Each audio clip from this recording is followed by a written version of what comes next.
ও যুবক, আমার কাছে একটা লোক এসেছিল। লোকটার বাড়ি একে যমুনা। লোকটা থাকে অস্ট্রিয়া, ভিয়েনা অস্ট্রিয়া। সেও আমার কাছে কথা বলার এক পর্যায়ে বলে, হুজুর আমার ইচ্ছা আমি দাড়ি রাখি, কিন্তু ওই দেশে দাড়ি রাখা একটু কষ্ট, রাস্তাঘাটে চলাফেরা একটু কষ্ট লাগে, একটু ভয় ভয় লাগে, কিন্তু আমার ইচ্ছা আমি দাড়ি রাখি। হুজুর এখন আমাকে কি বলবেন হুজুর এই ব্যাপারে? আমি তাকে বললাম, আপনি দাড়ি রাখবেন কি রাখবেন এটা আপনার ব্যক্তিগত বিষয়, তবে একটা কথা বলি, আপনার দাড়িটা আপনার বিষয়, কিন্তু আমি একটা যৌক্তিক কথা বলি আপনাকে। হুজুর বলেন, আচ্ছা আপনি কতদিন বাঁচবেন? কয়টা তো বলতে পারবো না হুজুর। আপনি কি কবরে যাওয়ার সময়টা কি আপনার জানা আছে যে এতদিন পরে যাব, দাড়ি টাড়ি রেখে যাবো, এই ধরনের ব্যবস্থা আছে? কি বলেন, আছে কিনা বলেন? আপনি যখন কবরে যাবেন, আপনার জীবনে করা অনেক সুন্নত থাকতে পারে। আপনার নামাজের সুন্নত, রোজার সুন্নত, আপনার উজুর সুন্নত, গোসলের সুন্নত, আপনার ঘুমানোর সুন্নত, ব্যবহারের সুন্নত, পরিবারের সুন্নত, আপনার সমাজের সুন্নত, সকল সুন্নত আপনি করে যাবেন। এগুলি রেকর্ড হবে। আর এটাকে যদি লাইভ করতে হয়, এটাকে যদি দেখাতে হয়, একটা সুন্নত আছে, এছাড়া আর কোনো সুন্নত দেখাতে পারবেন না। কথা ঠিক আছে কিনা বলেন? আপনি যখন কবরে যাবেন, সব সুন্নত লেখা হবে, লেখা থাকবে। আর একটা সুন্নত কবরে যাবেন, মানুষ তাকিয়ে তাকিয়ে দেখবে, ফেরেশতারাও দেখবে, আমার রাসূলও দেখবে। জোরে বলেন না সুবহানাল্লাহ। সে আর কথা বলল না, চুপ করে চলে গেল।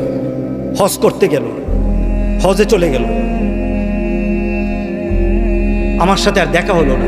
কয়েকদিন পর তার চাচা এসে বলল, হুজুর আমার যে ভাগ্নেটা আসছিল, আমার ভাতিজা আসছিল, ভাতিজাটা মারা গেছে, ভাতিজাটা মারা গেছে, ভাতিজাটা মারা গেছে। হুজুর আপনাকে জানাজা পড়াতে হবে, হুজুর আপনি আমাদের এখানে আসেন। আমি বললাম ঠিক আছে যাব। আমি গেলাম। অস্ট্রিয়া থেকে লাশটা এসেছে। বিদেশ থেকে লাশ আসলে দেখেন না একটা কফিনে থাকে, ওই কফিনটার মুখটার কাছে একটু গ্লাস। আমি দেখতে চাইলাম, দেখা যায় না, দেখা যায় না। এরপরে বললাম যেটা খুলে ফেলেন, খোলা হলো, তার মুখটা খোলা। আমি চেহারা দেখেছি দাড়ি ছাড়া, মুখ ভর্তি আমার মতো, আমার থেকে আরো বড় দাড়ি ছিল তার। আমি তার দিকে তাকিয়ে থাকলাম। অস্ট্রিয়ার মতো দেশে গিয়ে সে রাসূলকে ভুলে নাই। ওই দেশ গিয়েও সে চিন্তা করেছে, আমার রাসূলের কাছে যখন আমি দাঁড়াবো, আমার মুখে দাড়ি থাকবে, আমার রাসূল যেন আমাকে চিনে নেয়, আমার রাসূল যেন আমাকে চিনে নেয়। সেখানে গিয়ে সে দাড়ি আর কামালো না, দাড়ি নিয়ে চলে গেল, দুনিয়া ছাড়লো। দুনিয়ার মানুষ তাকে থাকলো, রাসূলের সুন্নত দিয়ে যায়।